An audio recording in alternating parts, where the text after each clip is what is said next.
Hello everybody, welcome back to the channel and welcome to a very special Meet the Teams video because it is I, Darkest Night, back at it again doing these, but as you might notice, there's only two people with me today. That's because this is my team. So why don't you guys go ahead and introduce yourselves. Hello. I'm Grimbo96. Not to be confused with Grimpo97. Oh yeah, true. Or You guys are 95. right. Not 98 though, who could ever confuse him with that guy? True. Don't forget 91. The whole clan of people. And you got me. I'm Aqua DM. I'm just the dude that does internet shenanigans from time to time. Yes, we have seen this guy on this channel before. If you guys watched the Call Us Future D&D campaign, this was the DM for that. Hello. And then I was also Gong Strong. I can't do the voice right now. I haven't had water today. In the last character tournament. And then I played Libromancers in the ritual tournament, but I don't remember if that was streamed or put up on YouTube yet. I do not remember. I believe that one was posted, if I'm not mistaken. The ritual tournament, I believe, was the last one that we did.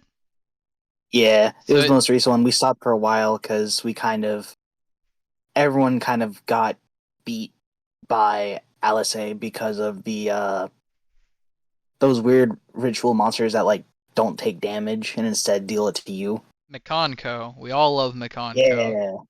Yeah. But yeah, now that Yeah, we've got the Mascatool. now that we've got the introductions out of the way, though, we're still gonna do questions. I'll give my little feedbacks here and there, as we go. So you know, I tend to ask everybody this, even though I already know the answer. But you know, how did we come about deciding team captain here? We sort of just decided who else but you. Who I mean, you're else the one who but recruited us, Quagmire? so it only makes sense that you're the captain. I guess that's fair. So yeah, to provide a little bit of background for you guys here, I wanted to participate too because obviously it's like, you know, that quote from Sword Art Online where it's like, you know, who wants to sit and watch people play an MMO when you could be playing the MMO? So, you know, that's me. I'm doing that. And I was like, I need people. So I like at everyone in the Discord, and nobody said anything. And I was like, okay, maybe everybody's just busy. So then I did it again, and nobody said anything. And I was like, okay, well, maybe everybody's still busy. This is from different days, by the way. I didn't do it all in one day. I'm not a fucking psychopath. And then the third time I was like, I did it again.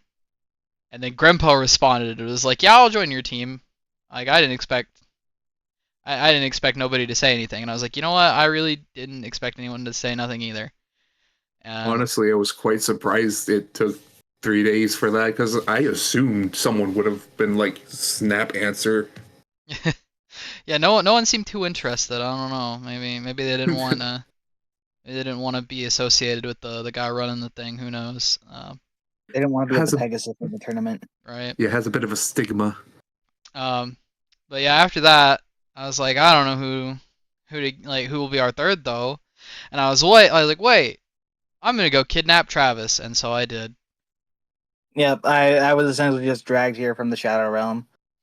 I was like, hey Travis, you wanna join my team? And he was like, fuck, I guess so. Yeah, it was literally just like, well, okay, sure, I'm down. Because I couldn't really find a team either. Like, everyone was all teamed up, and everyone I really knew was, like, together in their own groups, because I knew that's how it would go. Because I'm close to everyone, but I'm not, like, let's team up, be best friends forever close with everyone. I'm kind of just a guy that sits there in DMs sometimes. So I wasn't surprised at all that I was kind of, like, shoved out of certain groups. And then Dark just messaged me like, you know what? I thought I wasn't going to be able to participate, but sure. Yeah, I handpicked this one. This guy right here, I did that. I can hold so many misplays in this little brain of mine. Well, let's hope we don't have to worry about too many of those. Uh, I've had my fair share too, though, in testing and everything. But yeah. So another interesting question here, real quick, because we all know our own decks and everything. How does it feel to be the first team out of 4 that has a theme with all of their decks? I can't say I'm surprised. I'm Like a little surprised. I was very surprised, actually. Time Kid, Afro, and Robin, they're great duelists and they shine together. But they're not the type of people to just come up with like a simple theme to stick to outside of let's just like be villains or let's be heroes or something like that. And because like while it is fun to have coercive strategies like what we got, they have their own strengths and values in their own deck building that they like as well. So I think that overrides the want for synergy. Fair. And then the new people, I didn't really know them, so it's like, you know what? I can't say I'm too surprised because in most relay duels, like at least in if I remember correctly in the anime, like they don't really have a lot of synergy. It was just kind of like I play my big monster, go. Oh, I'm down. Okay, buddy, come tag in. Well, that was kind of how Team 5Ds was. Actually, in the WRGP arc in the anime, you had teams like Team Unicorn who like had the different like synchro monsters to make up their strategy in each of their decks. Then you had Team Ragnarok that had all of the different like Nordic god cards, and their decks were all based around that. Um, let's see. The Time Lords, obviously, and shit like that. The Mech Lords, I mean. They were all obviously themed. The only other like team that I could really think that didn't really have like any kind of strategy, at least from like my memory, was like Sherry and her butler, and they both just kind of played like warrior stuff, kind of, sort of. It was mostly the butler played warriors, and then Sherry played like plants. So it was, Wasn't Cherry the one that was like? Wasn't she the one that like started playing Baron in like more future iterations? yeah. She At least I had know in the Duel Links that's like her card. yeah. She had like the Chevalier des Fleurs or whatever. Yeah, the card everyone hates. Yeah, well, and it's Baron now. They got the retrain. But yeah, um, very banned card now. To Uh, the moon it went. indeed. Just like So, Giants Holder. so that being said, do you guys think having a theme for our decks would give us the edge over our opponents here? Um, Absolutely. it might definitely help, I agree. especially since we have some toolbox cards that allow us to reach into the grave and go like, yoink, I need that. Right. Lots of synergy to help us specifically and things like that. I think that our decks kind of flow well into each other, if you know what I mean.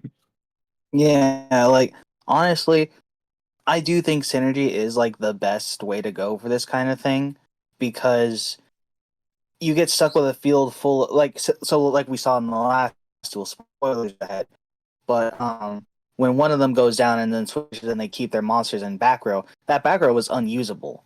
I assume it's mainly because it just didn't work with the other two decks. But with our decks, we won't have that kind of an issue. Right. And we even overlap a few cards in the main deck. Some more than others, but we overlap a few cards in the main deck, so we can all kind of make use of different things and that sort of thing. We can also kind of quite easily shuffle around if we need to. Whereas like some teams, maybe they only have like a good this person goes first and then this person should end it off. I feel like we can kind of shuffle around very easily out of all of the people that we've seen so far in this tournament. We Mhm. could really show up in any order and it still work. Like the tides, Yeah. it's ever changing. Indeed. Uh, so, something that I imagine might come up. Like I said, you guys are teaming with the guy who's running the thing. Do you guys think that gives us any kind of edge, or has it given us an edge so far? Do you think? Um, at one point I thought like we were gonna get like information on other people's decks beforehand, but then I realized, wait, everyone's gonna get an interview video, so it doesn't really matter. Right? I feel like if anything, it's going to give us an anti-edge because people are going to be extra sure to prepare for us because you're on the team. Yep, that's fair. I have You had are considered like the best duelist in the server. yeah, I've had a few people say that they're afraid of dealing with me um, specifically. So there's definitely that, which it provides a nice little challenge. I like a good challenge from my opponents and things like that. And there's a lot of people in this tournament that I don't know anything about, like Shonen TCG. I didn't know anything about them, unfortunately. Spoilers for that. They didn't make it. Uh, so like if we don't make it, I guess that'd be a loser bracket thing. But I think we got it. I have confidence in us. We're pretty good so far with our strategy. And then like the team we're going against currently had no idea about anything about them. And there's a few odds and ends here. A couple people that I've never seen duel before. Grandpa actually didn't like know your kind of play style until more recently. Yeah, I'm I guess a wild card in this, as don't talk a whole lot to everyone, but I'm present. Right. I guess more people have seen me and Travis play the game, so like they might know a little bit more what to expect from us. But you definitely have your little wild card thing, kind of like the other teams. Like Robin, nobody'd seen Robin play until they, like I'm sure Travis probably has. Travis is a bit closer with Robin than I am, but I had never seen Robin play personally until recently. I've only seen Robin play in Rush Duel, so I can't really call that experience because it's such a different format. Right.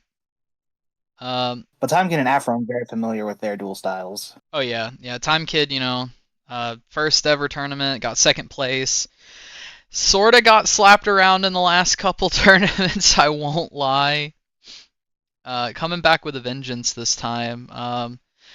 So like let's just say we win. I'm not trying to look through our opponents, obviously, but like let's say that we win. Are we afraid of alter egos there? Uh, Fear is always a good thing to have. Yeah. I think that we are.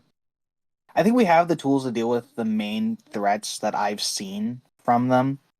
Um, but of course, it all boils down to if we can draw the right cards, and that's where it always kind of is a hit or miss. Right. Mm-hmm. Yeah. It always Our does order come is also down going to to matter a lot too in that right. duel. Yeah. If we get there, of course. So that being said, are we afraid of our current opponents? Do we think we got this 100% or some doubts? I have some slight doubts, but that's only because I've never played against appliancers before. Right. I also have not. I I've played haven't against played some. against Climate either. I've played against some Cyber Dragon decks, and I hate to be that guy, but I forgot about the third one. It was Trickstar. what was Trickstar. Trickstar.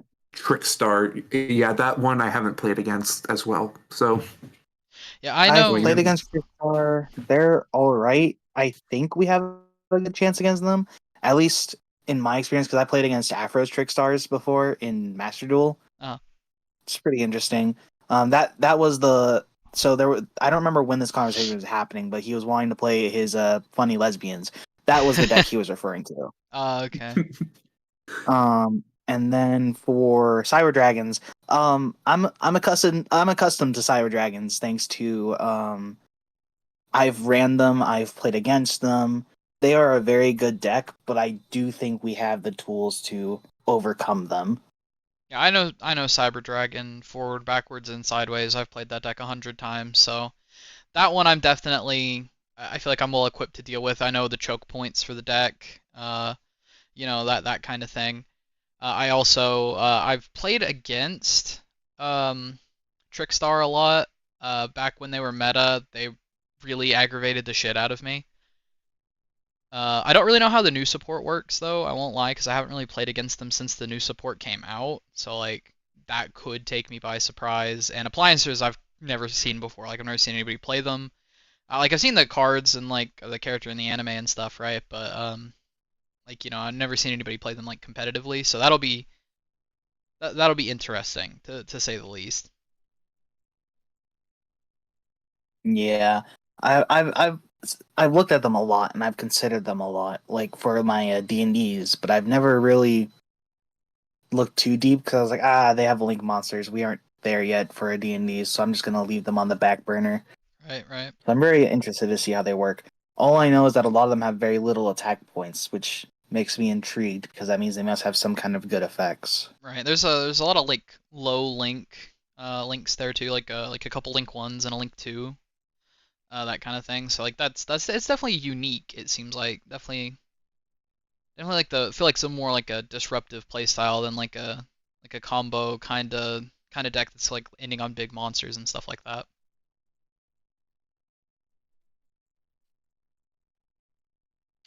So um, let's talk about the prizes real fast. I know like we briefly discussed this the other night, but like have you guys given any thought to what you want to do with your prizes? I prefer to like do the structure decks if at all possible, but like there are other avenues you can take with it if you want to. I might go for the Fire King one. If not, I might just ask for a single copy of the Great White card. Oh, okay, fair, fair. Grandpa. Um, I honestly still have no clue. I typically get all the stuff that I want, Right, so I'll think about it when we get there.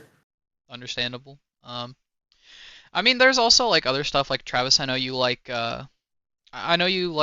Crystal Beast. Yeah. That's a new structure deck that's out. You could go with that one, or like the Fire King deck's got some meta contentious cards in it, that sort of thing. So there are options if you guys decide you want to do something else. Of course, by the time if we get there, if we do. For me, if I win, I'm not gonna get myself another structure deck. I don't need it. I do not. So I will just save myself some money there if I win.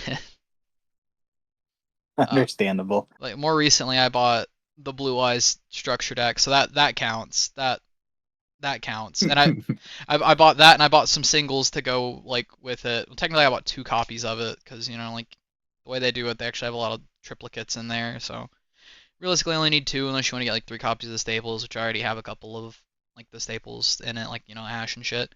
So I only got two, Fair.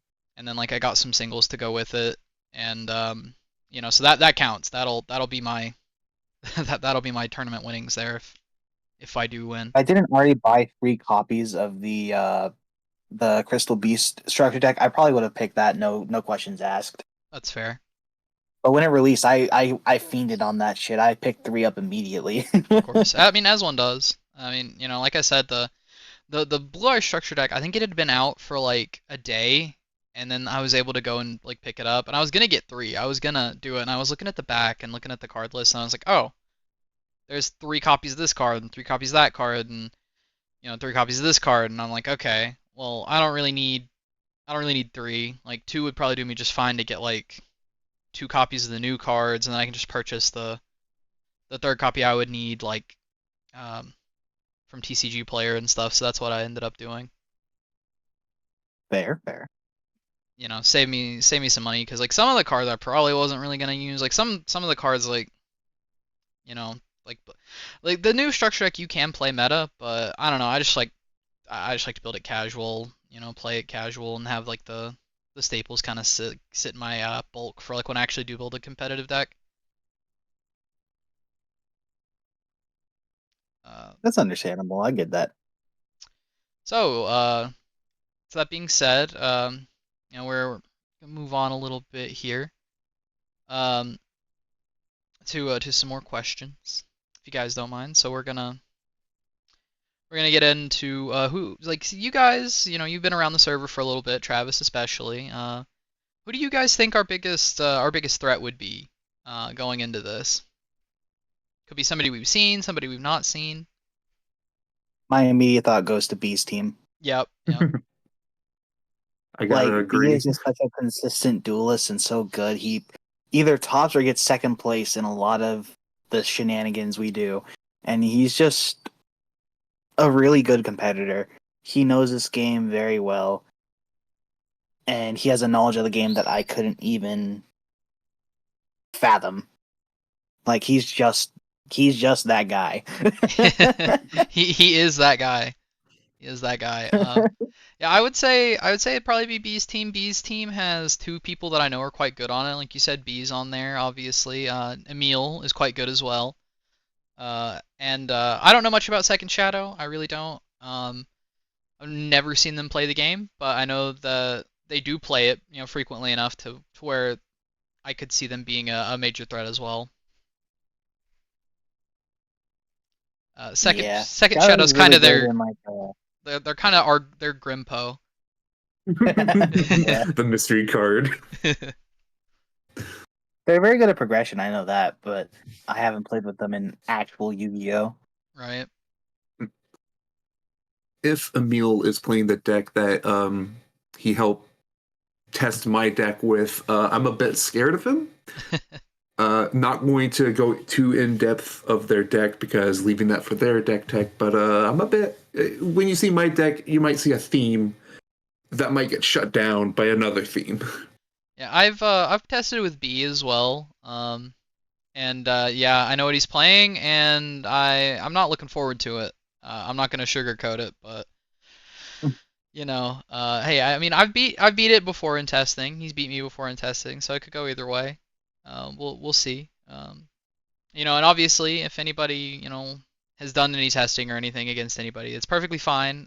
Just gonna throw that out here right now in the video, because I didn't really mention it, but you guys can just like test your decks against each other. Like if you were hesitating and doing that because you wanted to be secretive and just playing with your team, you don't have to do that. Like you can go against other people if they're willing.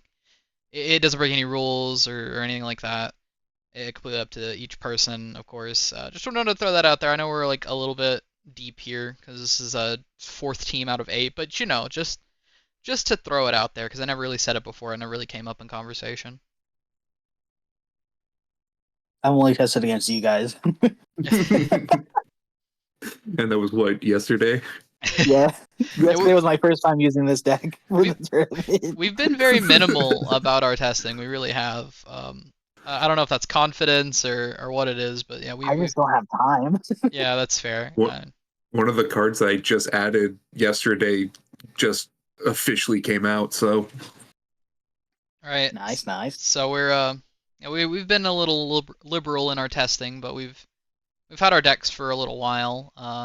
Maybe changed a few things out here and there, especially in our recent testing. But I think we all know what we're doing pretty well with what we got going on. So talking about deck choices here, definitely like a little interesting story here that I didn't actually like plan for, but it just kind of happened. So like I said, I was trying to get people to join my team, and Grimpo joined my team, right? So then my mind was like, oh, who's a good person to like get? Like who should I get? Who would help me win this thing? And I got Travis, right? I didn't know when recruiting Travis, and it just kind of worked out that Grimpo and Travis both really like to play water-based decks. I've never played a water-based deck in my life. I never have. Welcome to the club. Welcome to the club. Welcome, Squidward. Welcome, Squidward. Welcome, Squidward. So when we were like tossing around the ideas of decks to play and stuff like that, like what kind of theme we should have, because I wanted to do a theme, I just thought it'd be good. They were like, well, I like to play water decks, and I was like, oh shit, I don't know any of those. So I ended up We did have settling. other options. We did. We had Like some we other had like things. what was it, like a 5-element theme? Like I play Crystal Beast, someone plays some other kind of deck. Because I know we wanted to do something like that where we were like all of the elements or whatnot. Yeah, we wasn't were thinking about. wasn't I like? Sorry, you go. Yeah, we were thinking about doing that and like having us all play an invoked package. in the extra deck, which could be fun. And like, of course, your Yeah. Alistair, your Invocation and stuff. I was gonna play Prank Kid actually. If we did that, of course, without the good Link 1 because Konami hates me and they ban all my good cards. Can't remember if I said I would play Monarchs or that one archetype where each creature can change their art like element. I Um, think you were debating between the two of them. yeah, Yeah. I believe so. Yeah. But I was we didn't go debating with between that. Crystal Beast and Six Sams, I think. Yeah, Six Sams do have all the attributes as well. But we didn't go with that. We went with water as the theme. We're the Abyss team. Is like. Also, funny little story there about our team name. So how did that go, guys? How did picking a team name go? Like a train wreck. Yeah. Yeah, we Kind of struggled a just lot. we Dark posted like, what should our team name be? Let's just brew up some ideas. And I was in the middle of work and I was like, okay. And I posted like 6 different team names and I like decided these are gonna be garbage names, but there's something. I don't even think I gave ideas because I'm that bad at naming. I think you might have just like threw out like a suggestion, like name ourselves after like a card or something. I'm pretty sure that was you that did that. I don't That think I might have did. been me. I don't I, remember. I'm pretty sure it was your idea. So like I was looking, like I was like, you know what, that's not a bad idea. I was looking, um, and like I found a couple cool little cards that could work and everything, but then I ended up finding one, and it's the one that we settled on. So I'm putting it on the thumbnail of this video, by the way. Hey, it works. So you guys can kind of see it. Um, but yeah, there's a card in Yu-Gi-Oh. It's a trap card. And I believe it's Atlantean support, I It's think. yeah, it's one of the quote unquote abyss support, but like Atlanteans kind of just went gimme gimme with mermaids and abyss. Right, fair. And I believe it's just called Abyss Team, if I'm not mistaken. Abyss Steam. Yeah, or something like that. I can't remember. But yeah, I was Yeah, like, it was. this works. So that's what we went with. Um, yeah, Abyss Theme, which sounds like Abyss Team, you know. Close enough. I was like that works. So that's what we went with. So yeah, spoiler alert, none of us are actually playing this card because it's not very good, but but it's neat. I will say I was Actually, it's I in was my tempted. sideboard. Oh yeah, yeah. What was it, Grandpa? I was tempted. I thought about it. But like my deck is just so like tight. Like I just couldn't fit anything else in there. To like play it because I kind of wanted to because it works. It's usable. Um, but like it's not very good compared to like Yeah. the other stuff that we're all on. Uh, so deck building. How was that for you guys? Uh, Fairly easy on my department. Easy to get a deck together, make it good. Now that was a little harder. I just kind of went with an old deck that like I had a long time ago, trying to remember cards to the best of my ability, and just kind of threw them in there. And then after testing, after chatting, edited it as I went. That's fair. See for me, it was very hard because I had never played a water deck before. But as we'll see here in the deck profiles very soon, the deck I settled on, well, it is a water deck. It's a little bit different, kind of, because it's ice theme instead of water theme. Um, It's solid water. yeah, it's solid water, so it's close enough. But I was like, I remember this deck like in Master Duel, and there was like this one event. I think it was like the Synchro only event or like kicked my ass, and I was like, you know what, I'm gonna do that. So I ended up looking up some lists online and stuff, and saw what might be good to play, and some combo videos, and here we are. A couple months later, I've got the list set. I've played it a couple times, done quite a bit of testing with it, and yeah, I'm pretty confident in my deck now. So that was definitely interesting. It's something different that nobody's ever seen me play before either. Yeah, and it's also just genuinely really good. Yeah, yeah, I was cooking a little bit with this choice. Oh yeah. Um, but yeah, I'm excited to show that off, show what it can do because it can get very out of hand, very fast. In testing last night, we learned that very very quickly. Um, okay, let's see. Before we wrap up here with the question section, did the ban list like bother you guys very much when you were building your deck, or no? Only totally awesome. Yeah, yeah, the toad limit. There was a reason. I mean, I asked the server. I've said it before. I asked the server if they wanted me to ban it or limit it or what they wanted me to do with it, and most people said limited if anything. So that's what happened. So whatever happens next is on you guys. My only downside with it was that my initial version of this deck ran like 3 Toad. Yep. I find the limitations interesting for deck building because the one totally awesome per player does introduce some interesting deck building between like for other teams of like there's going to be cards that like, oh, I want 3 of these. Oh, you have an open slot in your extra deck. Would you mind throwing in one of these for me? Right. Kind of plays. Yeah. Yeah. I think this being the first tournament that we've done here like this is definitely like this is sort of like your preliminary phase where you kind of need to see what works, what doesn't, what you can and can't do with like deck building and everything like that. And there's definitely like so far a lot of people kind of haven't sort of gone with what I was expecting, which was more theming and maybe making use of like the limits being like this card's pretty good. I'm only allowed to have one, but then like somehow, you could find a way to recycle 2 more copies of that into your deck, like at the very end, and now you have 3.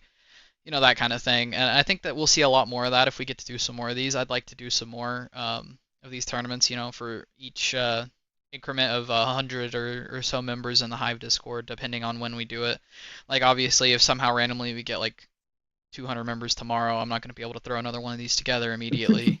But within On the bright reason. side, you'll probably see that with us, considering some of our strategies. Yeah, I was the man who came up with the idea for the tournament, so that might give us a bit of an edge there because I was like, this is kind of what I want to do, and this is what I was expecting everyone else to do, and it sort of didn't work out that way, which is fine. Um, but I mostly based this off of the anime, so most of my ideas kind of came from that sort of aspect. We'll definitely be some of the ones to watch here. If I do say so myself, not to toot my own horn. We be tooting the horn, guys. Okay, Now we Mr. leave game one. Pegasus. I like to think of myself as more of a Kaiba in Battle City. Ah. You know, fair. Oh, so is B Yugi? More or less, Yeah. yeah. That's kind of how it's always been. And then me and Alice were tied for Joey, basically. I don't know. I could see Alice being like a Merrick. Ooh, yeah, that's fair. Alice would play a good Merrick. Meanwhile, I'm just Mako Tsunami in the background. I am not a freaky fish guy. I want a boat. That's all I need. You're all washed up. I make that Family Here, Guy have joke. the fish I cooked up. I make that Family Guy joke all the time where it's like, it could be anything, and then I go, it could even be a boat. You know how much we wanted one of those? Uh, Literally did that in D&Z. Um, but yeah, I think that's pretty much covers all I was looking to cover with questions and everything. Little anecdotes and things that we wanted to do. So before we get into the deck profiles, you guys got anything you want to add? Let's see. I mean, not really. I don't got a lot going on for me. I post on the YouTube sometimes, but it's been a while and it's gonna be a while because technical difficulties are a bitch. But yeah. mm, I will link both of these guys. They have YouTube channels and things. They'll be in the links in the description box below. You guys can go click on their channels and go and follow them and everything. Of course, follow everyone that I link in these. We've seen some people. If this is your first time seeing one of these, we've got some other people that we've linked in previous Meet the Teams videos and things like that. So if you guys are interested in checking out any of the people that you see in these, and they have links in the description, you guys should go check those out. Uh, but yeah, that all being said, I think we're just gonna go ahead and get into the deck lists. hello. This is my deck tech for my Atlanteans. I know there are probably some people groaning when they hear Atlanteans because Atlanteans are currently doing a lot in tournaments, but I've been in love with them ever since I was in high school. Yeah, I'm a bit of an old man considering Atlanteans came out while I was in high school. But they've been one of my favorite decks ever, or archetypes ever since, and, well, I'll have to bring them to the table. Here we have Loon Glacia, notably not an Atlantean. However, it's really good considering I like to hand cycle the Atlanteans because they like to be sent to the graveyard to activate other effects and hoity-toity activate their own effects. So long as I've pitched 5, I get to special summon this out as a level 8 that can pitch 2 cards from my opponent's hands. Pretty good, especially since I like to do a lot of stuff opening hand. Then we have Poseidra, the Storming Atlantean. He's a new addition, and that's because he only came out recently in the TCG. I was hoping that the tournament might take a bit so that it would be properly released. I still gotta test him out, but it's my boy Poseidra. I had to take out the old one because he's just not that good. I'm gonna be real. I love him, but bouncing spells and traps just doesn't make the cut. Then you have Mermail Abyss Megalo. If I don't have anything on the field to pitch my Atlanteans, at least I have Mermail cards that go, hey, discard some water monsters, get me for free. I don't have very many of the Abyss spell and traps, except the new Abyss Triana. I believe that's how you say it. But all in all, I'm just using it for the free discards and the 2400 beat stick. The able to tribute a water monster to attack twice is also pretty good. Another reason why I also have Abysseus in here, the free discard to search up a level 4 lower mermail. There are some of them, like Abyss Gundy, and notably some Atlantean cards now also count as mermail. So that's a neat little tool. We have Ice Jade, Ran Igrin. Really, she's here for the tuner fodder. Down here, as you'll see, I have some tuner monsters, and it's just really good. Realistically, I'm only using her to get whale out quicker. I really like the whale. It's been a staple in most of my decks because, well, we'll get into it later. We have Atlantean Dragoons. If you've seen the Atlantean archetypes in tournaments, you'll know this guy's a tutor with no limits. When you discard him to activate a water monster's effect, add 1 Sea Serpent monster from your deck to your hand, except for Atlantean Dragoons. That's the only limitation on it. I can keep pitching it to the graveyard with other effects, and I'll keep getting to tutor those Sea Serpents. It's a really good card. I did not value that effect when I first started playing. I mostly valued that first effect of all my level 3 or lower Sea Serpents can attack it directly. You're dumb when you're younger. I'm gonna be real. We have Abyss Pike. He is being searched out with my combo pieces, which we'll get into later. He helps get the engine going, especially when I can discard a water monster to grave, like Dragoons, who search up more cards. He's an engine piece. Then we have Abyss Shrine, the Atlantean Spirit. She is also a combo piece or an engine runner, as I can tribute her from hand with another Atlantean or Mermail from hand or field, which notably sends it to graveyard to activate her cost, further triggering the Atlanteans. And then she has a neat trick that during my opponent's turn, I can banish the card from my graveyard and discard a card to the graveyard to draw a card. Also notably, triggers Atlanteans. You'll see that this is a theme.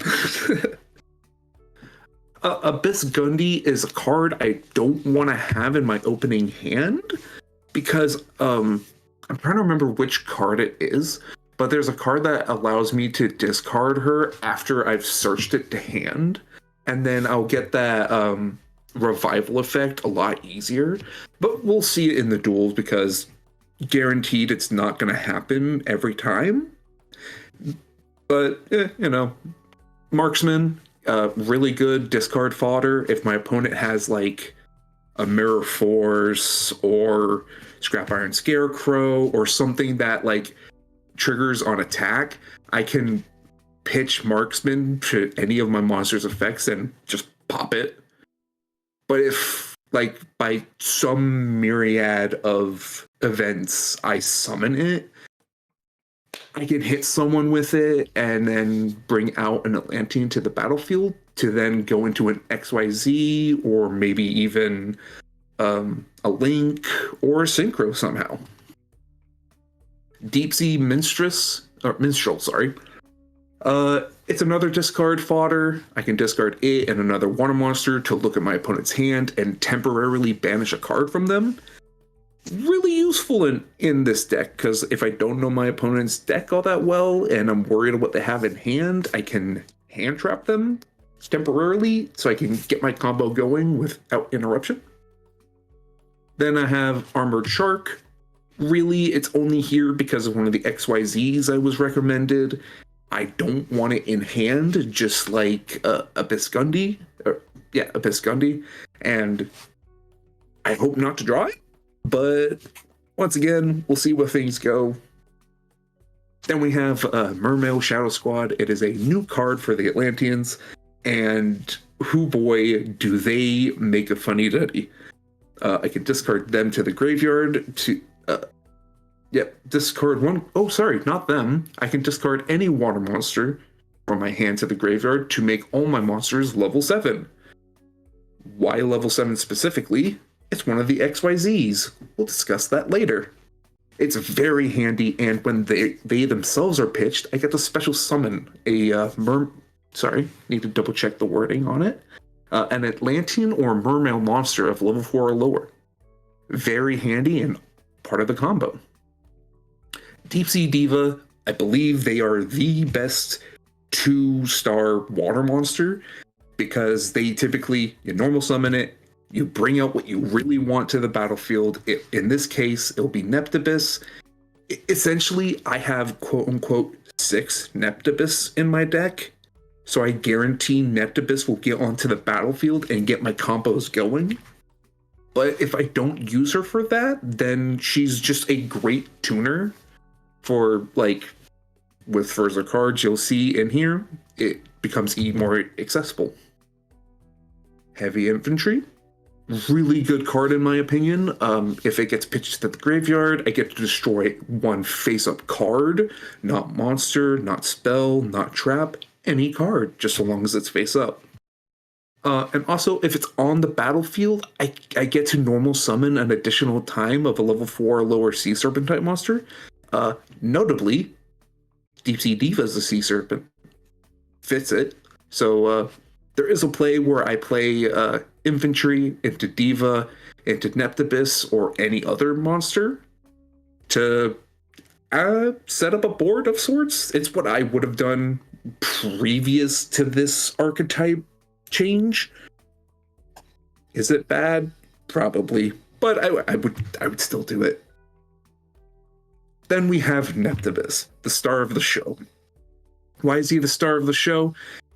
Because while he's on the battlefield, I can send one Atlantean monster from my deck to the graveyard to add an Atlantean card, any card, from my deck to my hand.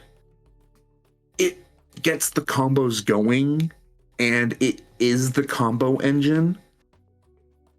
Sure, there are moments where I don't need Neptibus, but a lot of the times I want Neptibus. He's a really good card for this deck, and just honey all around.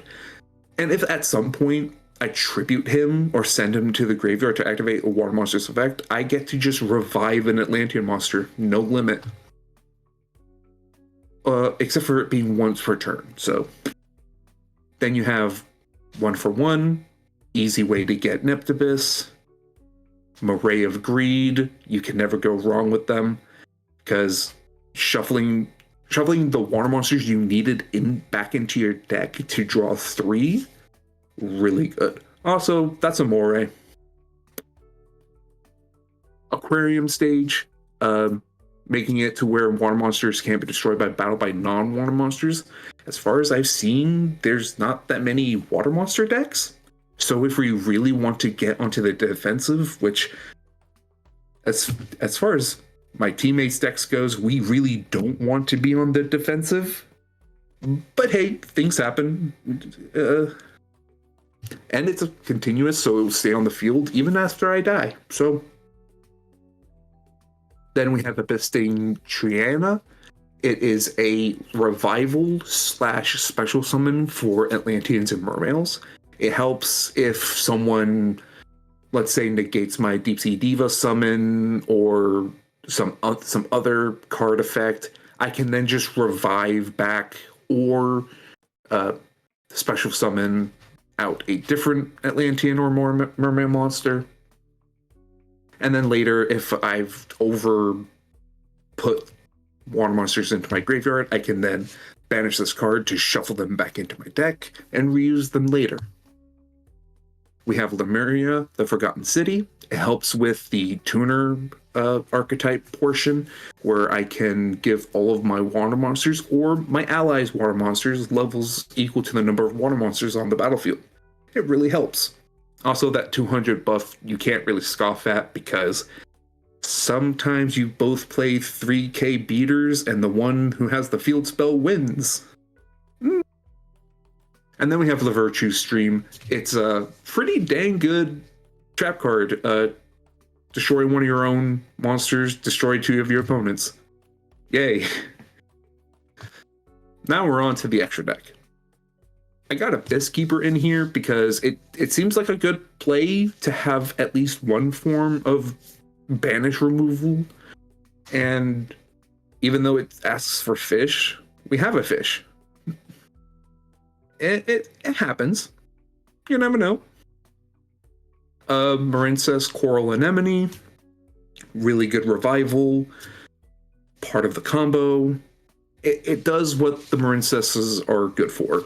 Cycling.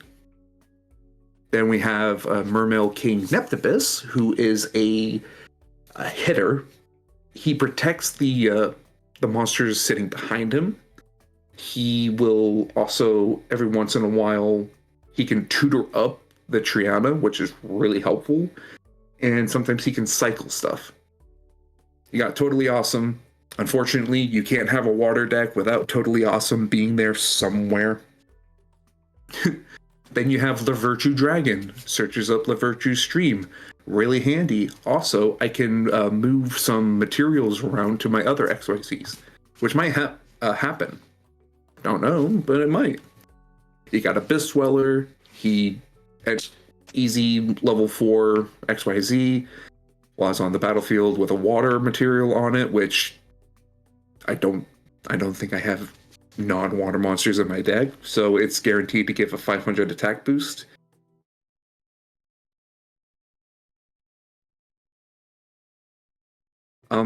Also from the graveyard. It can happen. We might have a zombie deck on the way. Bahamut Shark, easy way to get Toad. Really, that's what they're used for. That's it. XYZ Armor Fortress, it's part of the armor package that I mentioned earlier. Realistically, I don't see the whole use of it, but I've been told it's good, and we'll see in the battle with it. Then we got Mermail Abyss Gaios. He is a pretty notable card. I will be definitely bringing him out because he's part of the combo piece, but I also might just bring him out because he's a pretty funny beat stick. Because while this face-up card has XYZ material, level 5 or higher monsters cannot attack. That happens a lot. I also don't want that Zark to be attacking us. So, no. But things happen, and because things happen, I have my new ace. Poseidra Abyss, the Atlantean Dragon.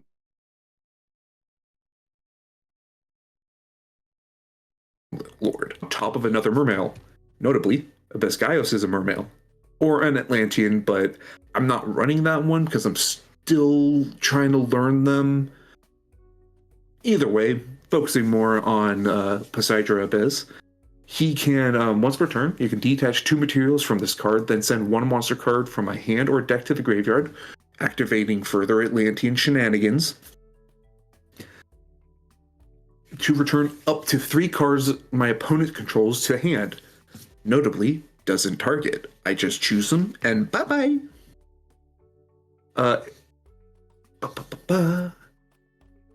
I can also discard 1 card to the graveyard, special summon 3 level 3 or lower efficiencies from yada yada. More cycling. Then we have the Synchro package, White Aura Whale. Great for clearing attack boards, and if my opponent has mostly defense stuff, I can attack him multiple times and deal piercing damage. Really helpful in the long run. Then you have Crystron Quarion Gandrax, something like that. It's a funny name. He banishes stuff, makes it easier to clear some boards, and if you get rid of him, one of those things I just cleared away comes on back on my side. Then you have Ice Jade Gamir, whatever. She's the easiest one to get out with the Ice Jade Ron Igarin. Like, I believe it's literally made for it. But it's another toolbox protection, mess with my opponent's stuff. So, that's my deck. And let's see what the others got. Hello, everyone. This is Aqua DM or Travis. I'm here with my deck profile.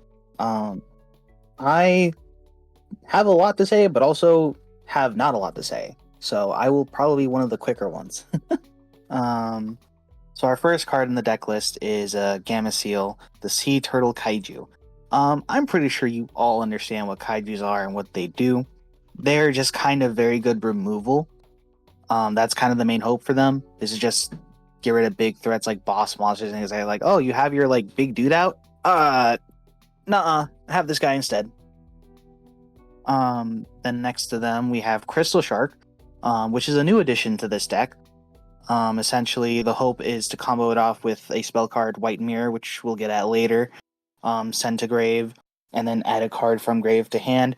More than likely it's gonna be one of the Buzzsaw or Lantern Sharks, or even itself, depending on what I really need in my hand. It's a pretty neat tech card. Next to it, we have Surfacing Big Jaws. This is kind of like a pet card. I always liked Shark's monster Big Jaws. I just was always very disappointed in the fact that you have to banish it after it attacks. I really did not like that, so I could never use it. But now with this retrain, I get to. Essentially, the hope is to have it in my hand when I play either white mirror, white mirror, or Fury of Kairu Shin. So that way I can kind of hit two birds with one stone and summon it out. It and Crystal Shark are able to be used for Xyz monsters of rank 4, 3, or 5. So that's also kind of like a nice little synergy they got. Next to him is Buzzsaw Shark at 3. He's very fun as well. When I normal or special summon him, I get to essentially special summon from my deck any fish monster with the same level as a monster on my field, as long as it has a different name.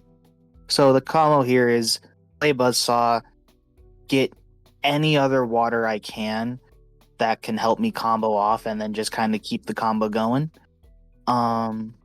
He's like instant speed search, which is great. Well, on summon search, I guess, actually. Still great, though.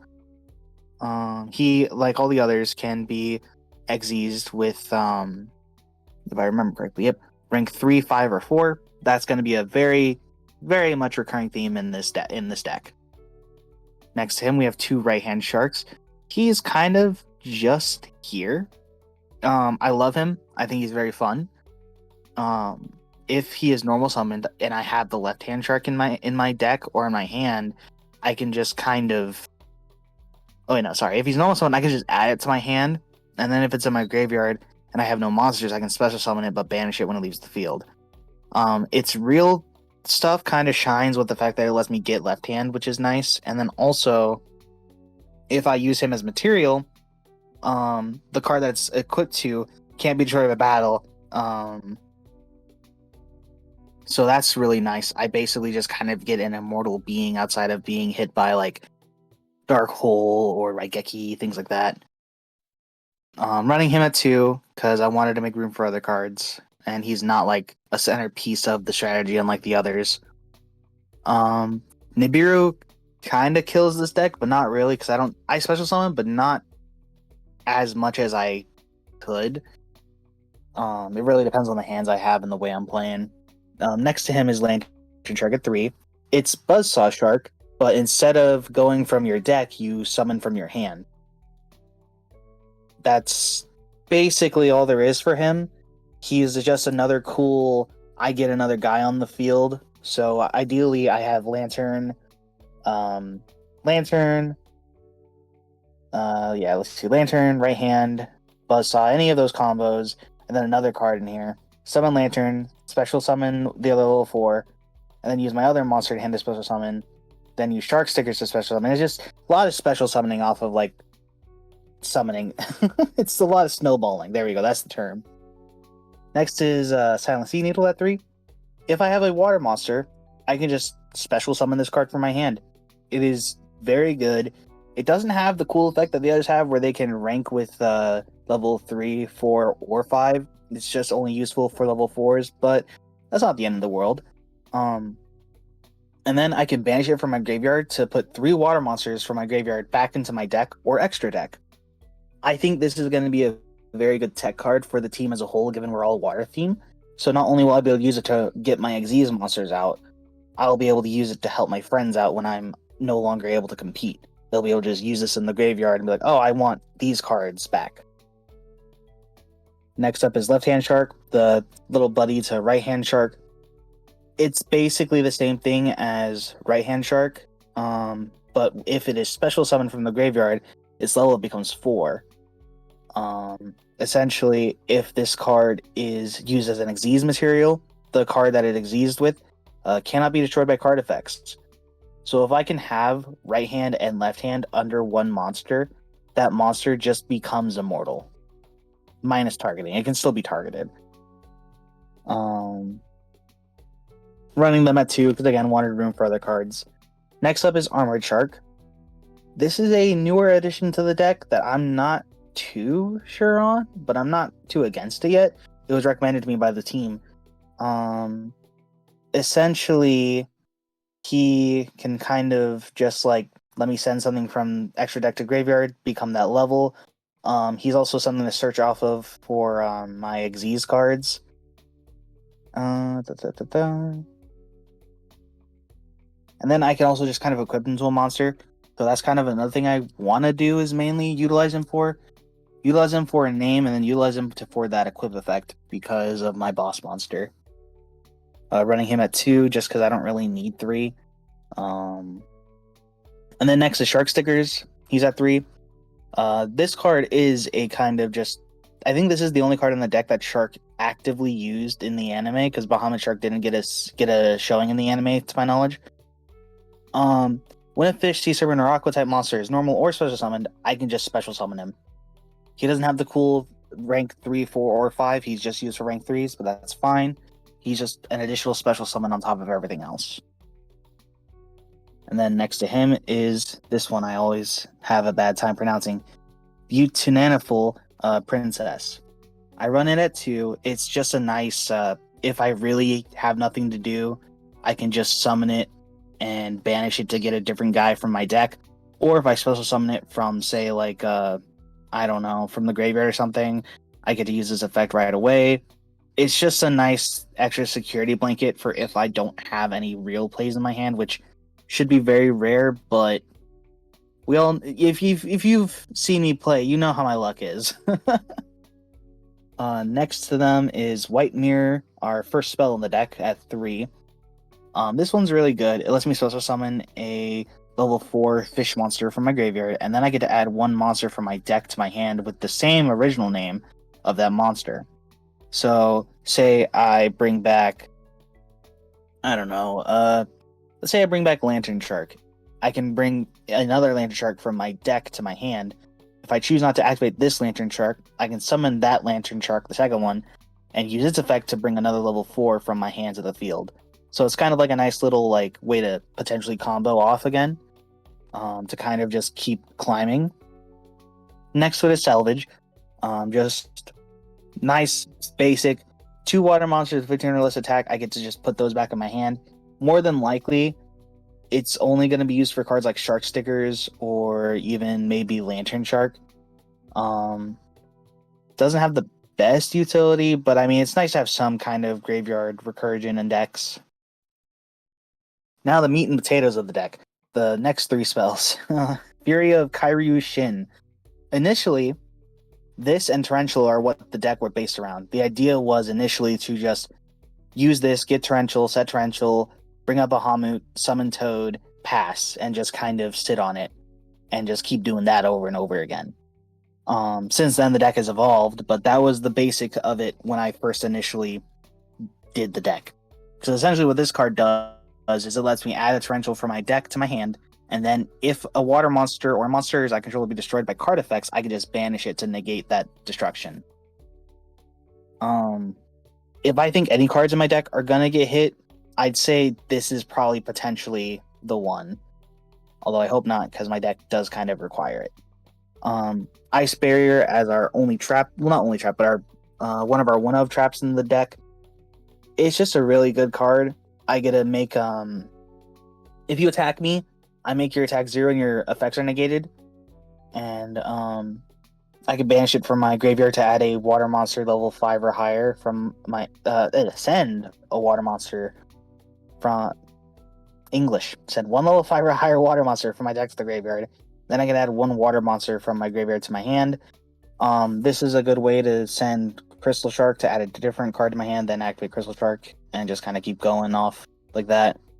So it was actually, yeah, it was Ice Barrier, not White Mirror, that I was mentioning with Crystal Shark. These are cards I don't usually play with sharks.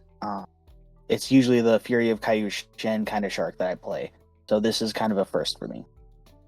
Next, the other one of trap card in the deck, Full Armored Xyz. It is just a really good card. Essentially, if there is a Xyz monster on the field after I activate this card, I can just, let's see, I can banish it from my graveyard and then target 1 Xyz monster I control and equip it with another Xyz monster, etc., etc. It's just a nice equip, and essentially it protects my monsters and lets my monsters activate their effects. Really cool, searchable. Um, I haven't seen it play a lot. I played it like maybe a couple times in testing. This is like the newest addition to my deck, so I still don't fully understand its capabilities, but we'll see. Then next up, of course, everyone loves it, Torrential Tribute. When you summon a monster, say bye to every monster, unless of course I have the Fury of Kairu Shin in my graveyard. It's just a very fun board wipe. It's very funny. It's very cool. I like messing with it. So have fun dealing with it. That's all I can say. And then Virtue Stream. This is also another card that I recently added to this deck that I wasn't expecting. I didn't even know this card existed. I get to target 1 fish, sea serpent, or aqua monster I control and 2 cards my opponent controls. Destroy them. Then I can banish this card from my graveyard, then target 1 face-up monster on the field. If it's a water monster, the next time it would be destroyed by card effect this turn. It's not. If it is not, it becomes a water, and I can only use each effect once per turn. So ideally, use this, pop some guys, and then use this to protect myself from Torrential or something else you have if I don't have the Fury of Kairu Shin. So that's the main deck. Now let's get to the extra deck. So let's start with my big boy on the left. This would be Full Armored Dark Knight Lancer. This is my boss monster. This is what I want to get to. Essentially, it gains 300 attack for every material and equipped card it has on it. Let's see. Once per turn, I can... Once per turn, I can add... Shoot, I lost my train of thought. Once per turn, I can target an Xyz card in my graveyard, add it to my hand, or, well... Yeah, I guess that doesn't mean just the Xyz like type, not an Xyz monster like the ranks. So it would just be probably armored. Well, no, it would just be the Xyz, full armored Xyz, I imagine. This is again one of the newest cards added to my deck. And then like probably my favorite part about this deck is that if an equipped card becomes equipped to this monster, I can attach a monster my opponent controls to this card just as material. So if, say, during your turn before the damage step, I equip an Xyz monster to it or full armor Xyz to it, it's just like, oh, you have a Time Thief Redoer. I'm going to take that and add that as my material. So it's just another nice piece of removal and just a really neat effect that I hope to see pop off. Next up is Xyz Fortress. There's not a lot to say about this guy. He's very good to just kind of... He's very much my... I get him, and then I can bring in my boss monster. I just need to make him, and then everything's good from there. I can detach 2 from him to draw a card. No, sorry. It's 2 from him and add an Armored Xyz card with different names from my deck to my hand. So this is the card I use to search out full Armored Xyz, essentially. Next to him is Bahamut Shark. You know him, you love him, or you hate him. I summon him, I bring out Toad. That is kind of... That's his purpose. He is here to bring out Toad. And I can hopefully loop Toad with him depending on what I can do. Because my ideal situation is bring out Bahamut, bring out Toad, use Toad Effect in graveyard to put itself back in the extra deck. Next turn, if Bahamut is alive, do it again. And then I have 2 in here, so I can do this a total of 4 times, potentially. Next to him is my pet card of the deck, number 37, Hope Woven Dragon Spider Shark. It is not a great card, but I love it. If you attack me, I can detach an Xyz material from this card, and all your monsters lose 1,000 attack. And when it's destroyed a battle or card this effect and sent to the graveyard, I can target another monster in my graveyard and just special summon it. So like, it's really cool. I love it a lot. It's just not as good as anything else in the deck, as far as I'm aware. But he is my boy. He's my lad. Next to him is Full Armored Black Ray Lancer. Just another climber card, really, basically. It's just kind of here to climb into armored and into full armored. Doesn't really do a lot, and I probably might not summon it as often as I'd like to, because I can just kind of skip him if I need to. But we'll see. The next to him is number 4, Stealth Kraken. This guy is really good. all your monsters become water monsters with him on the field, and I can detach to just basically pop one of them, if I remember correctly.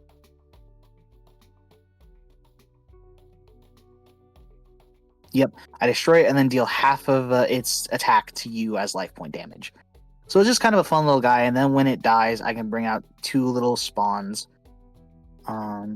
which essentially do the same thing, except they don't make your monsters water.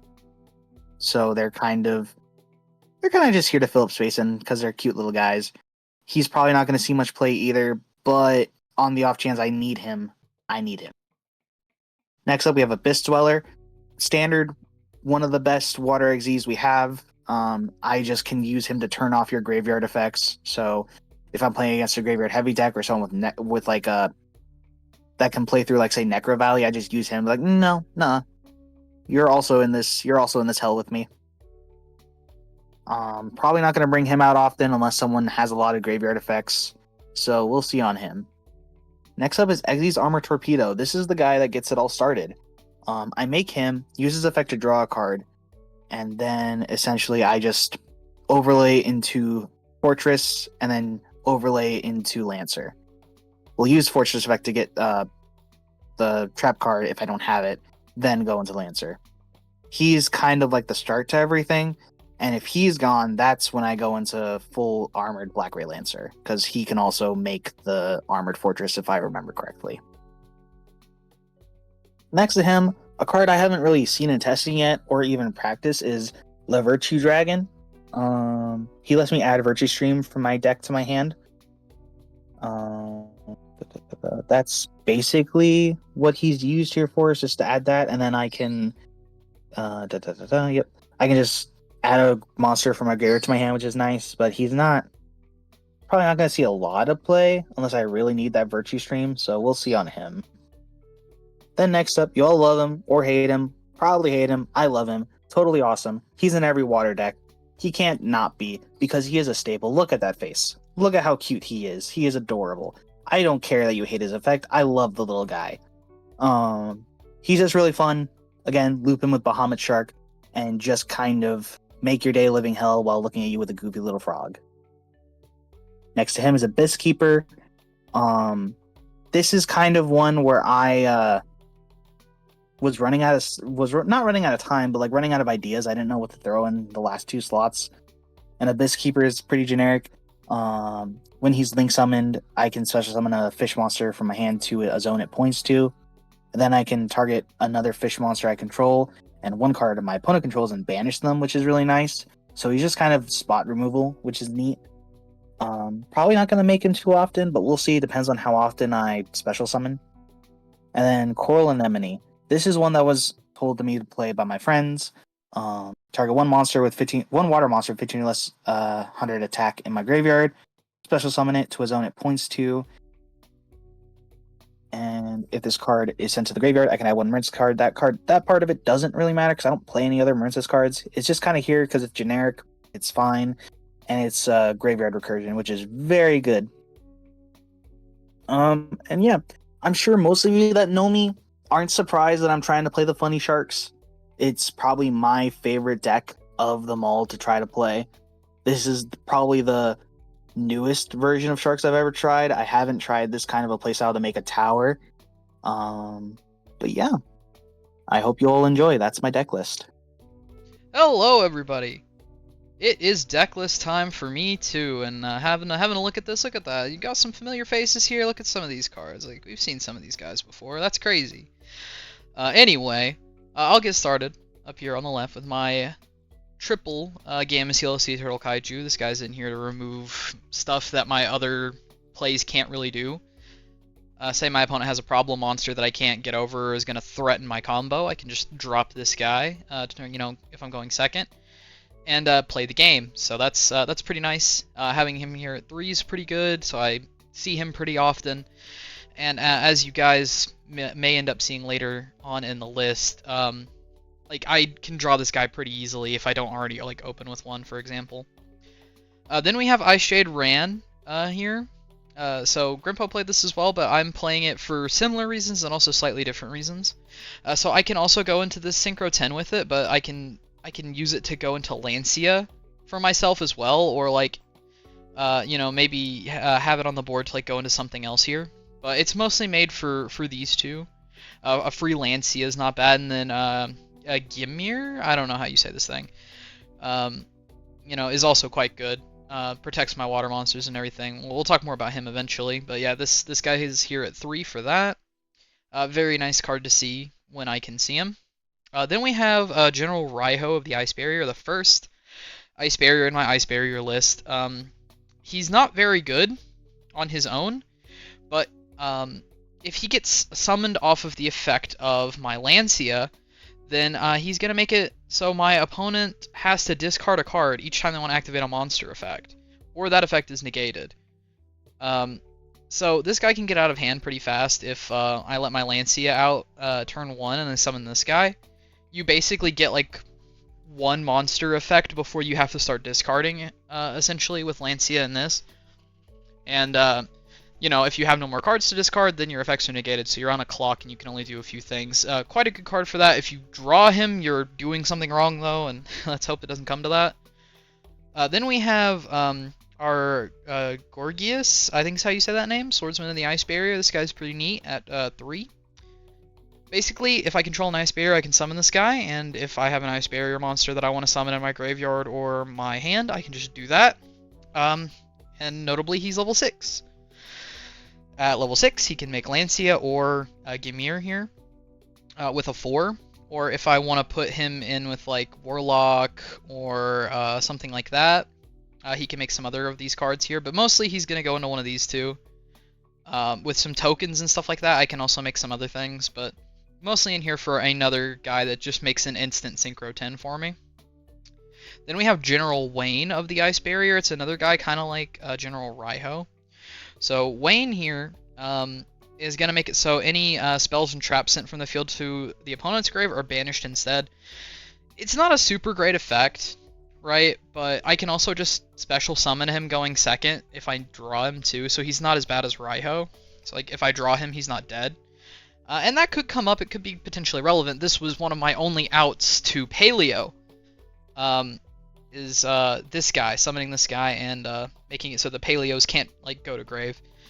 So he's in here for stuff like that. Then we have the main playmaker of the deck, Revealer of the Ice Barrier. If I summon this one, then I can just bring out another Ice Barrier monster, which is typically going to be Hexa. And then I just get the combo going from there. It's level 4, non-tuner, so it can be a good target to summon off of this. And it's typically the card I want to start my combo with, because if I have this plus Speaker, I make Bahamut, and then, you know, Toad. Moving on from that, we have Spellbreaker of the Ice Barrier. This card is also a bit of a floodgate, because it can lock my opponent out of spell cards, like after my combo's done. I can also start my combo with this thing, funny enough. So like if I do this and I need to pitch something, like I have a Mirror Mage stuck in my hand, I can pitch this. Pitch with this rather, put the Mirror Mage in graveyard and maybe like be able to do something from there. It's like add like a Speaker and make the Bahamut and just kind of do that, or you know make the Coral Anemone to get the combo going. It's not a terrible card, and it is another floodgate kind of thing. So if I get this thing out on my turn, and I can use its effect, I can just lock my opponent out of spells, which is really good. Then we have Triple Speaker. Speaker's another main piece of this combo. I need this card to get into Bahamut Shark and also to summon my Ravenous Croc. So typically I'm going to search this thing off of Mirror Mage if I don't already have it in hand, and I always want to keep this thing in rotation. Very good card, just special summons itself if I control an Ice Barrier, and the rest of it doesn't super matter except for it making a token when I banish it from grave. Then we have Warlock of the Ice Barrier. This guy right here is another one of those one-ofs that you don't really want to draw, but basically, he's anti-spell fragrance, but on a monster. So that's pretty neat. He makes it so that my opponent has to set their spell cards before they activate them, and they can't activate them until their next turn if they set them. Another guy that I want to summon off of Lancia. Probably the first one that I'll do, if not Raiho, whichever one I feel like is going to impact the game more. a very solid little floodgate guy right there. And you don't want to draw him. He has no utility, unlike Spellbreaker. Spellbreaker has utility if you draw it. This one doesn't. Then we have Mirror Mage, another main combo piece. Mirror Mage, basically, if I send this guy to the graveyard, he lets me search one. And then if I summon him from my graveyard, which it doesn't have to be, but, you know, that's typically how I'm doing it. I contribute another monster and make some tokens, which lets me get into my full combo. So I basically, what I'll do is I'll summon him off of Anemone, tribute Anemone, and then I can summon 3 tokens, use one of those tokens to make Coral Dragon. By then I should have Speaker. I can send Speaker, or banish Speaker, to make another token to go into Croc, which lets me go like +4, which is pretty crazy. That's kind of the main reason I wanted to play this deck, is because that combo line is crazy. I don't like this getting hit is likely. I'll kind of like see what the general consensus is among the people who view the video and everything. But if anybody's getting hit, he's probably going down to 1 because I can recycle him and everything, and I have 3 to do the combo multiple times, that kind of thing. And then we have Deep Sea Diva, which is another starter. Basically, I can replace Revealer with this and do basically the same thing, because then I can get Hexa. Although this combo line does not let me go into Toad, because I have to have 2 4s. So unless I get exceedingly lucky and somehow manage to get out like 2 4s on the board, like with Gorgias, and then maybe like Speaker's still around, I don't get to Toad. But it's still good. It gets me into Coral Anemone, which lets me bring back the Mirror Mage, because I sent it off Hexa, you know, that kind of thing. So it's still a pretty good card, and if this card gets hit too, my deck might be hurting a little bit, but we'll see what happens. And then we have Hexa at 3. Basically, when this guy gets dropped, I can send a level 3 or lower Ice Barrier, which is almost always Mirror Mage.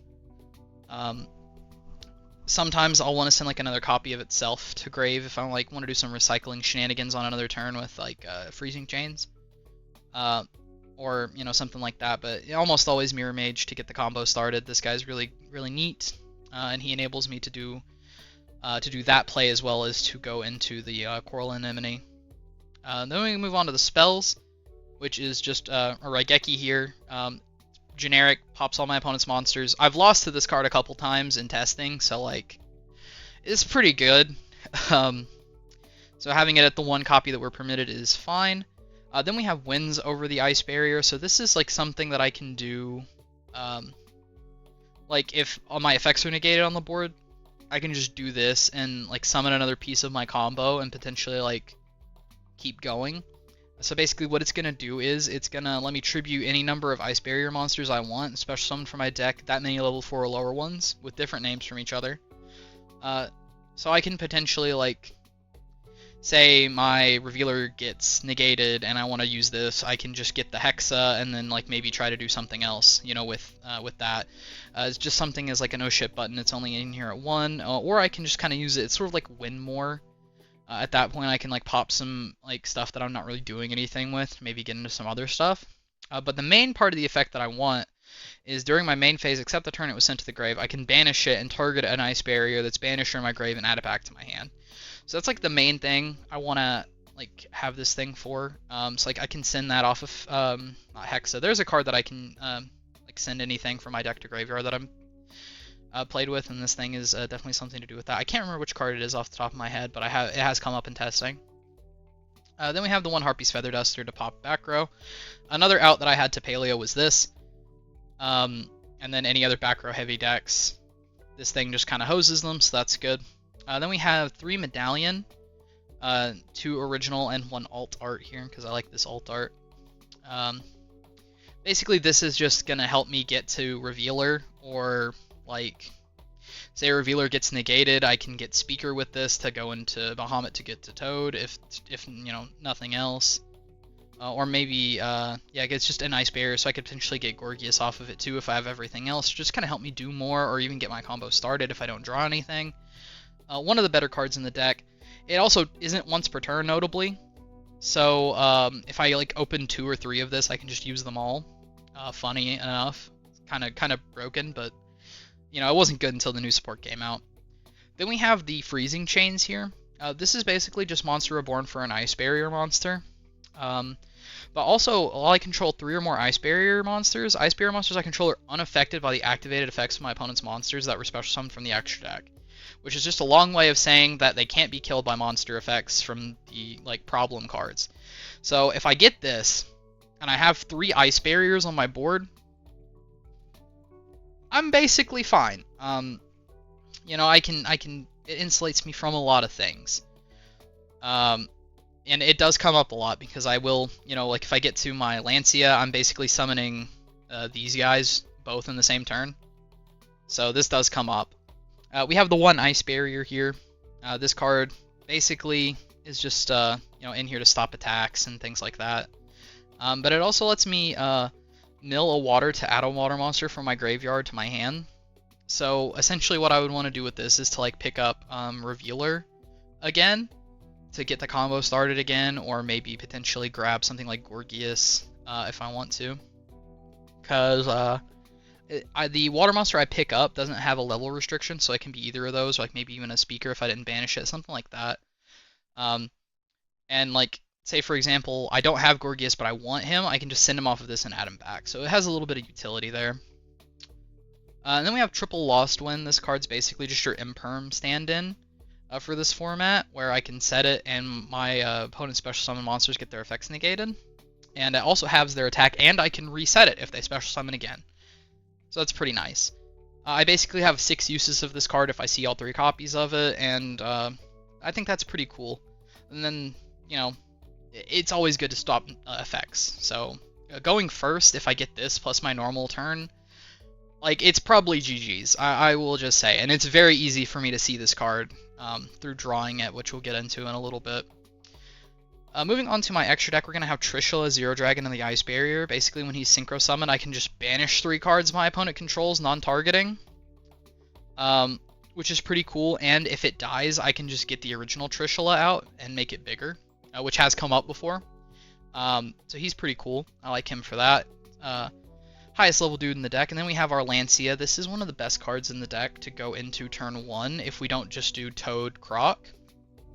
Basically, when my opponent activates anything after they do it, I can special an Ice Barrier from my hand, deck, or extra deck. Or graveyard even. And then I can change a battle position of an opponent's monster if I want to. So as stated before, this is probably going to be General Raiho, or Warlock, or maybe even General Wayne. So these guys, you know, are all going to kind of come out one at a time. I can do this twice per turn, which is interesting. Not many twice per turn effects in the game. So if my opponent does anything twice, I can make it so they can't activate spell cards and barely can activate monster effects. So it's pretty good for that. And if it dies, I can just go into an Ice Barrier Synchro monster, like Trishula Zero Dragon. So if he dies, I get Zero Dragon, and if Zero Dragon dies, I get Trishula, the original, and it just kind of happens from there, you know, like a never-ending conga line of Ice Dragons, which has come up before. And then we have the Gamir here. Protects my water monsters, and I can banish things if I use his effect in response. So if like my opponent has a monster on the field, and I respond to it with this, and it would stop whatever they're doing by banishing it, I can just get rid of it. It's good, it's great.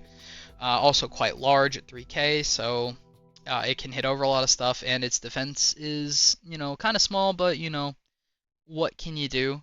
You can't have everything in one monster. So, and mostly a beater. Then we have the original Trishula, which I can go into if I want to with this deck very easily. And he also non-target banishes a card on the field, in the hand, and in the graveyard. So if I get this guy out going second, I can clear a monster, get rid of something from my opponent's follow-up in their graveyard, and hit something out of their hand, which is pretty nice. Or I can just like summon him off of the Zero Dragon to have a big dude. Then we're going to see this guy a lot when I play the game, as long as nothing happens to the poor boy. Ravenous Croc Dragon. I'm not even going to try to say that. It's the Ravenous Croc. I love this guy.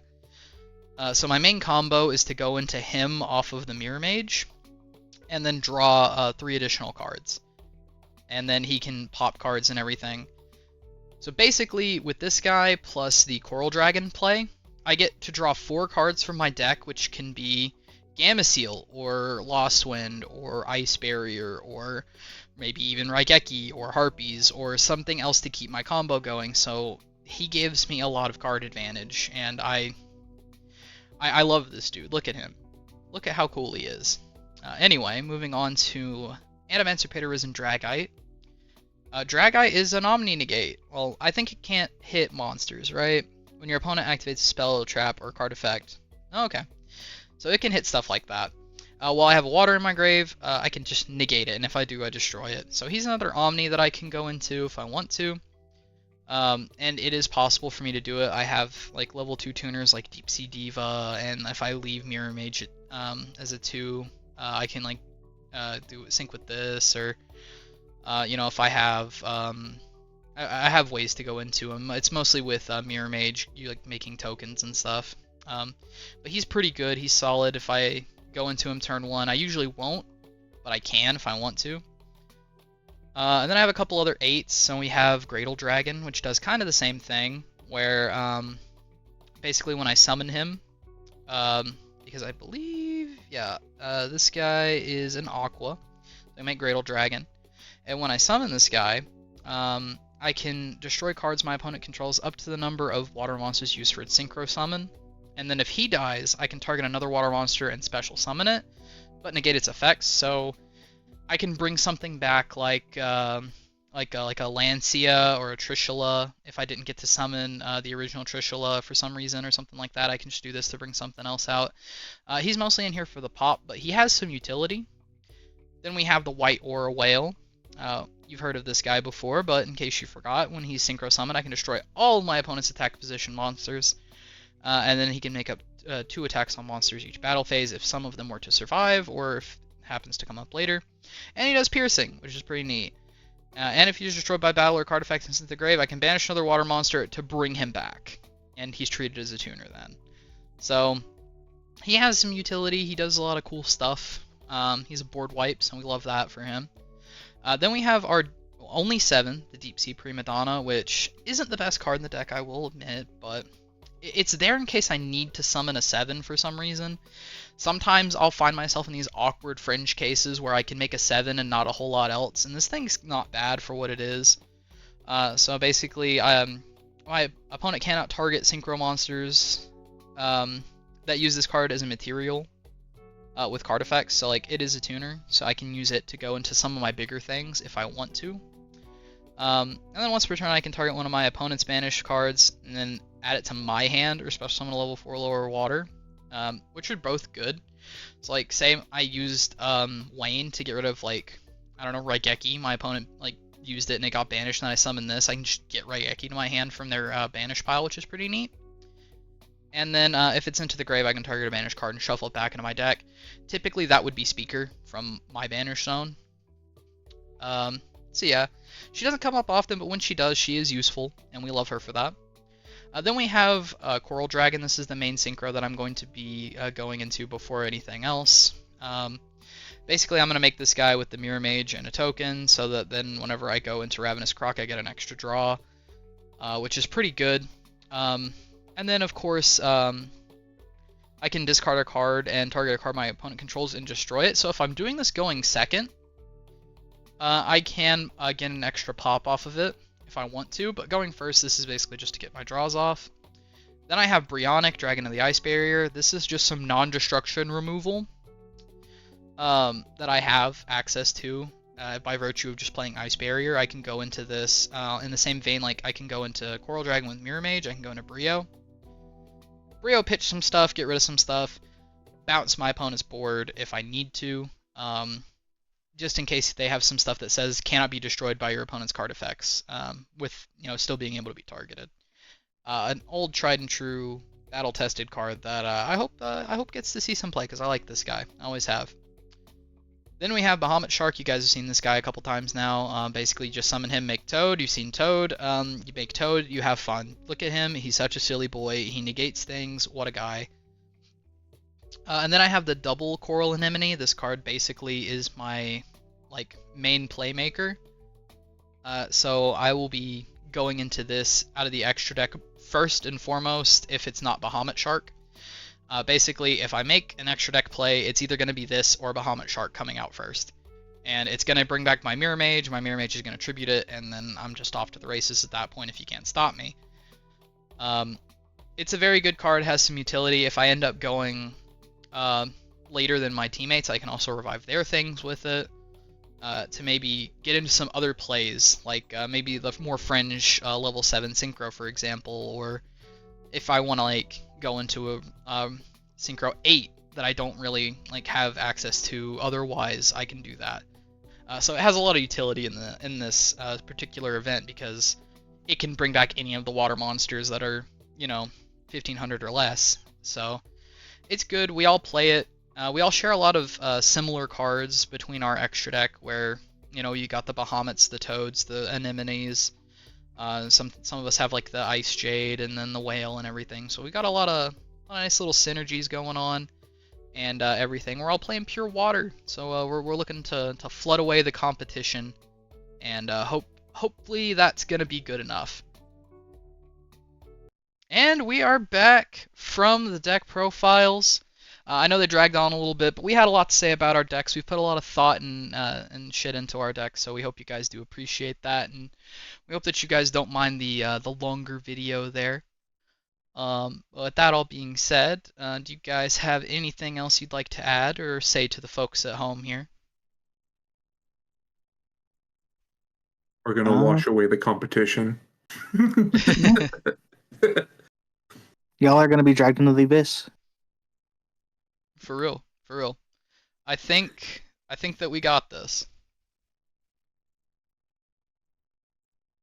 Yeah, basically, like I said earlier in the video, these guys are going to be linked down in the description box below. If you guys want to follow them, be my guest. Feel free. I hope you do. Subscribe, of course, like their videos, comment on their videos, do all that fun shit, all the YouTube stuff that you guys do. We'd all very much appreciate it. And oh yeah. Huh? I should probably mention I'm mostly on Twitch on Friday through Mondays in the evening. I'm sure that's linked on your YouTube though. I should probably get onto that. yeah, mine is on my YouTube. So now you guys can find him there on the Twitch. So yeah, go in there and watch some streams. Like, hey, I saw you guys in the fucking Meet the Teams videos. Shit was crazy. You guys did like 20-minute deck profiles. Y'all are so slow. What the hell? But yeah, I appreciate you guys coming out today. Of course, to record this with me and everything. We'll have to get in touch with our opponents here, and try to decide on a day when we can all get to dueling. So you guys will get to see that, and it'll get to be streamed this time because no technical difficulties on my end. I fixed everything. So I didn't intend for it, but we will be in the first streamed round of this tournament. Let's go. No pressure, guys. No pressure. Not at all. But yeah, thank you guys so much for watching, and give it up for us. Give it up for the Abyss team. We're gonna take it all. I think. I think we got this. We're gonna wash away the competition. Gonna wash away the competition. I said that one time in the deck profile, and now we're all saying it. Send them to Davy Jones' locker. With the boot sock. With the boot sock. We're coming for that booty. Okay. Okay. Maybe that's a bit too far. Yeah, you're right. If we were playing Plunder Patrol, maybe. Maybe. That is true. Alright, well, with that all being said, we'll see you guys in the duel. Bye-bye.